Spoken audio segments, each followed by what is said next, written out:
welcome again to the Acid Trash Jamboree, a cosy corner of the internet where I discuss and review strange and obscure music and films. Okay, so in today's episode I'll be talking about a few dark ambient and dungeon synth bits and pieces that I've been enjoying lately. For those not in the know, dungeon synth is a style of electronic music that mainly came out of the early 90s black metal scene. Taking direct influence from the German Kosmische music of the 70s, as well as neoclassical darkwave and neo-folk stuff from the 80s, and even the soundtrack albums from fantasy films like Conan the Barbarian. More often than not, these black metal albums would feature simplistic keyboard or synth-based compositions, acting as intros, interludes or outros, or occasionally the musicians would create side projects dedicated solely to their ambient endeavours. For a long time, this stuff was seen as the weak link in that whole scene, dismissed as amateurish, self-indulgent filler material with very little of it ever getting much in the way of acclaim. Dungeon synth steadfastly refused to go away though, and somewhere along the line, maybe 10 or 11 years ago, there was a huge internet-fueled groundswell of interest in the style, with new projects and labels popping up all over, cranking out new releases at a frankly alarming rate. Now, I must admit, I did used to groan at this stuff myself when I was first investigating extreme metal. Though once I got past the initial cheese factor, it did start to grow on me like some sort of insidious rash. I still wouldn't call myself the world's biggest dungeon synth fan, though I have enough scattered about to dedicate at least a few videos to it. So yeah, let's get stuck in. We start with a couple of CDs by Equimanthorn, a project that started off in 1991 in Texas, USA, as an experimental ambient side project for the members of the black and death metal band Absu. Eventually, most of the Absu fellas drifted away, leaving Ray Heflin, also known as Equitank, as the last remaining founder member. Though, as we'll get onto, he soon filled the ranks again with assorted talented collaborators from around the world. Okay, so Lectionum Antiquarum is a CD compilation, first released in 1999, comprising of tracks originally put out on the project's earliest 2 demo tapes, as well as a few tracks from a previously unreleased tape from 1997. So the first 3 offerings come from 1992's Entrance to the Ancient Flame, and they're all rather lengthy, opening with the very low-key and bare-bones free-form doom of Our Master Akai, which sounds alarmingly like a proto-Sun-O recording, or maybe a 10th generation Melvin's bootleg playing on half speed. Yeah, it's dark and distant, slow-mo Iomi-isms, occasionally go off-piste into weird, mangled-up tape noise. The whole thing topped off with unintelligible spoken vocals and sporadically backed up by the arrhythmic ritual sacrifice drummer from hell. The other 2 pieces from this demo are much more electronic in nature. Rite of Exorcism, consisting of a single pulsing synth loop, again very low-key and quiet, overlaid with further sinister narration and not a lot else really, besides a few seconds of tolling church bell samples. The 15-minute epic Black Mountain of the North, on the other hand, is a bit more happening, though no less creepy and inhuman sounding, cruising by on a flatulent synth drone and looping industrial rhythm with other electronic layers occasionally rising from the sonic abyss, upping the claustrophobic tension, the vocalist muttering dark fantasies about creaky caskets and horrific ancient vampiric creatures all the while. Yeah, as I say, pretty nightmarish stuff. The next 2 pieces are taken from a demo entitled An Evening of Blasphemous Moon Worship, and were recorded live.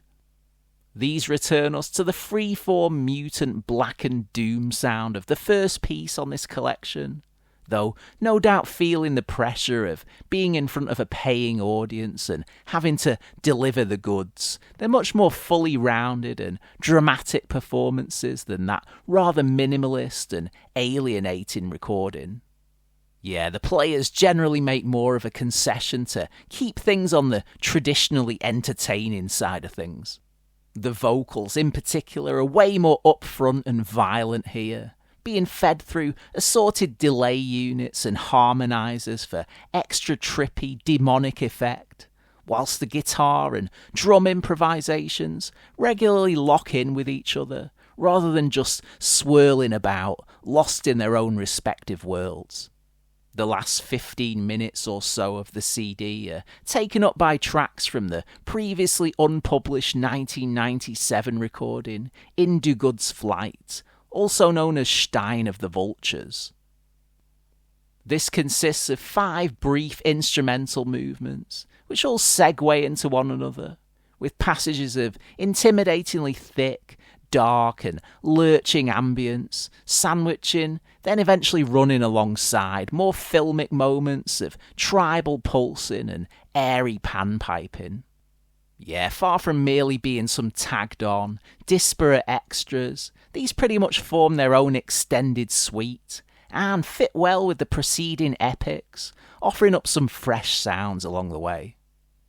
So that was a look at some of Equimanthorn's earliest stuff. Unfortunately, I'm still woefully behind in checking out their next few releases, though I do have their most recent offering, A Fifth Conjuration, originally released on cassette in 2011, then reissued on CD in 2016. Now, the project has had many members down the years, with, as I said earlier, Equiton as the mainstay mastermind. By the time of this release, interestingly, Equimanthorn were operating more like a global collective than a true collaborative group, with, as far as I can see, the members contributing self-contained pieces, recorded in their respective home studios.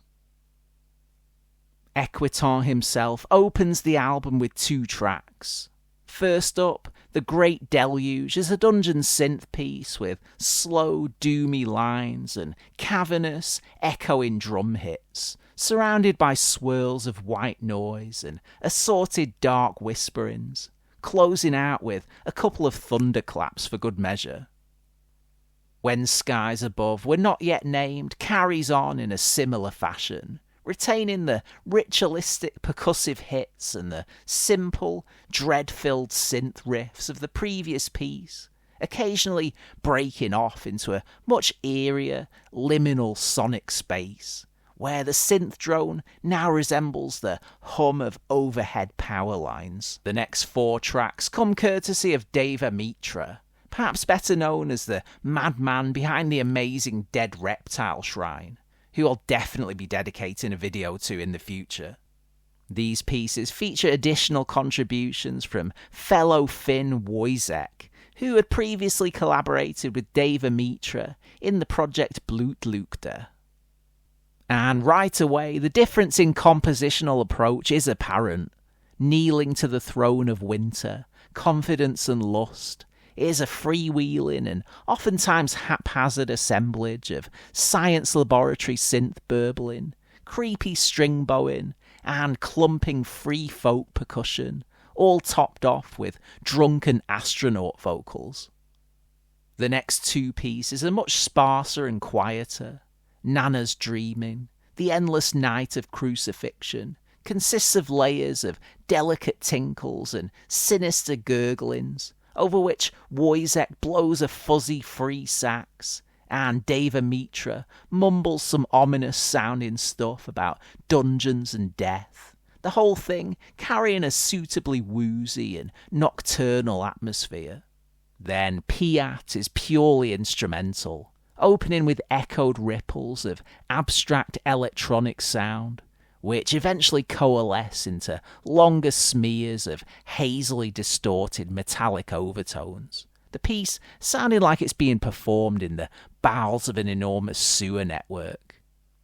The last finished contribution here is the Transmutation of Metals, another instrumental which consists mostly of bright, major key synth work, pitched somewhere between classic 70s German Kosmische and the post-James Ferraro neo-new age movement that I was on about last year.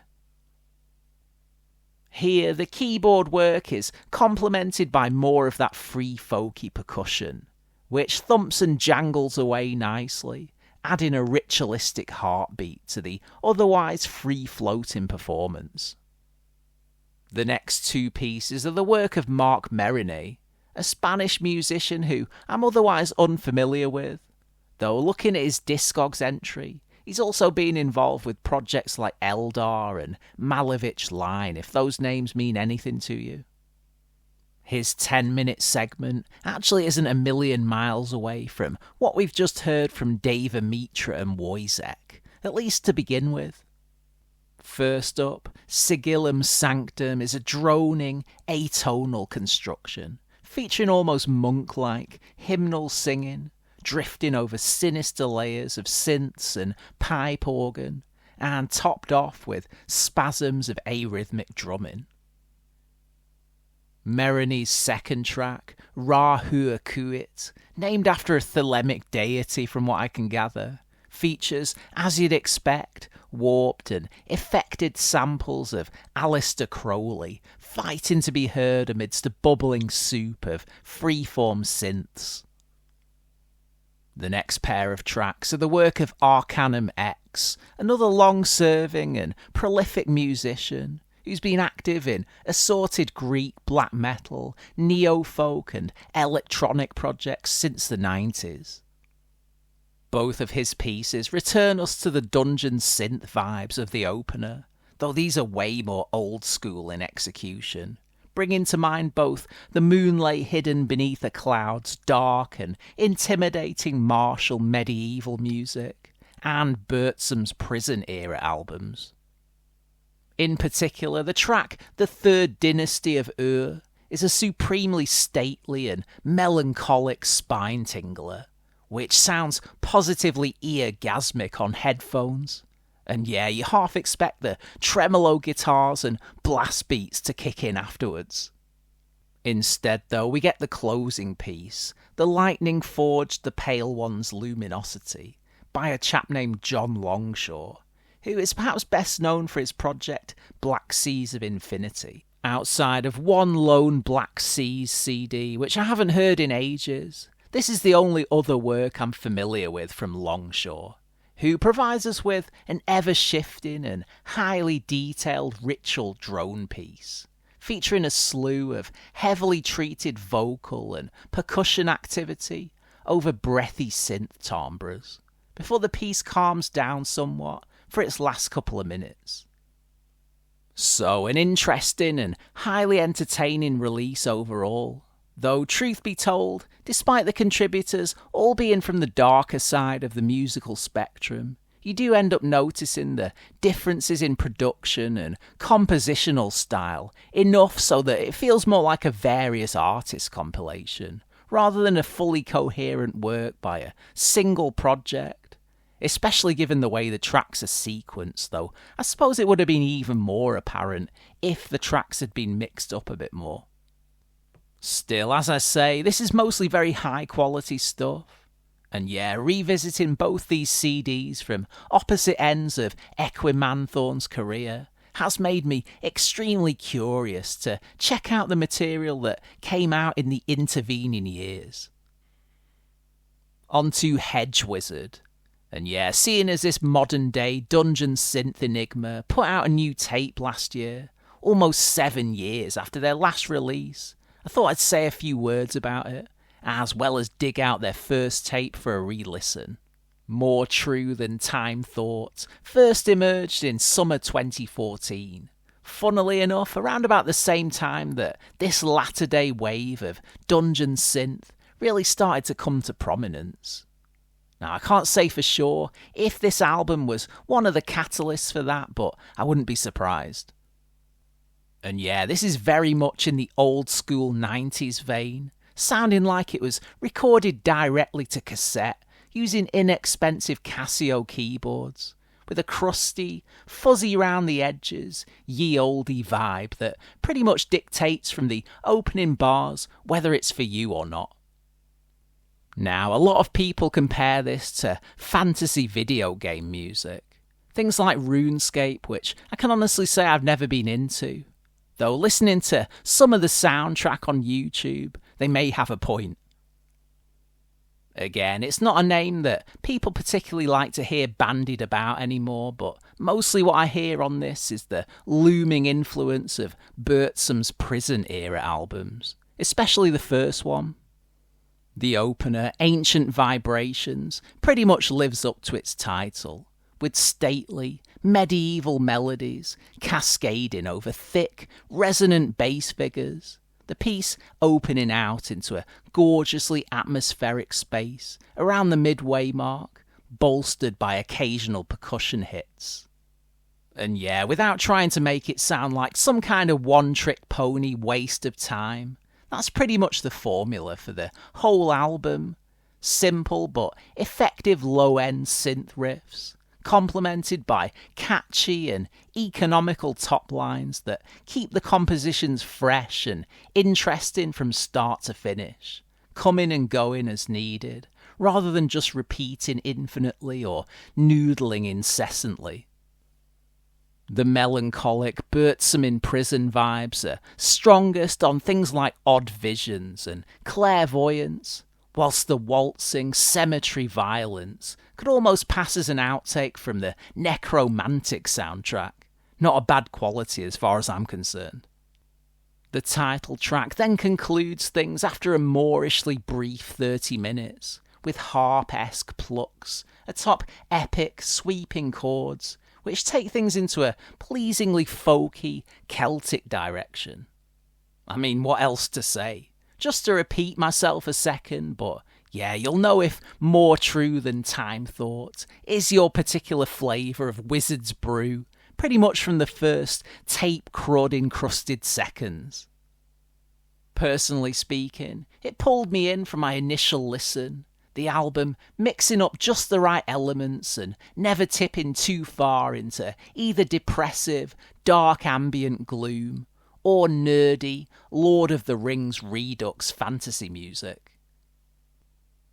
The ultra-short demo Local Portal followed in 2017, offering up 3 more lo-fi synth delights, this time with lyrics and vocals. Though by the time Neighbourwoods finally emerged in 2024, the Hedge Wizard decided once again just to let the music do the talking. Also absent from this release is the lo-fi, intimate sound of the previous material. Yeah, Neighbourwoods is altogether much cleaner and more polished sonically, with a way more expansive, heroic feel to the tunes, and instrumentally speaking, a lot more emphasis on lush synth pads, faux orchestral sounds, and twinkly atmospherics. That said, if you're missing the dirty great big synth bass lines of old, then look no further than the likes of the title track and Miss Warlock, which will scratch that itch in no time. The closer, Nightcap, is also pretty mighty, its flatulent bottom end eventually being tempered by pastoral oboe sounds and wobbly space synth. For all the perceived differences though, this is still recognisable as Hedge Wizard.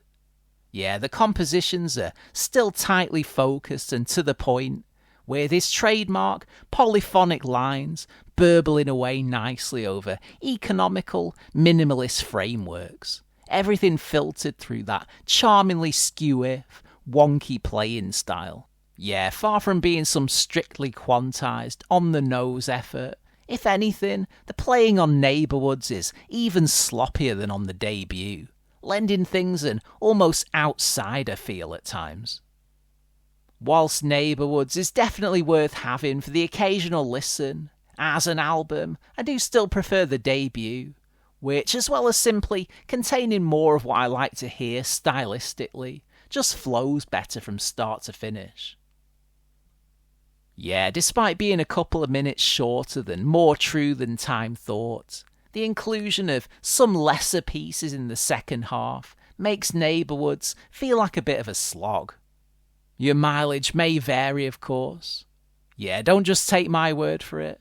Whilst the tape sold out almost instantly, you can of course stream the thing on Hedge Wizard's Bandcamp and make your own mind up. So that was a quick bit of dungeon synth for you, spanning the old school up to the present day. As ever, it's just a tiny snapshot of the sort of stuff I have squirreled away. Yeah, despite being just over 60 videos in, I've still barely scratched the surface of what I want to dig out and cover on the channel. If that sounds intriguing, then by all means hit subscribe and all that good stuff so you don't miss out on future episodes. Until the next time, thanks a lot for watching, and I'll catch you again soon on the Acid Trash Jamboree.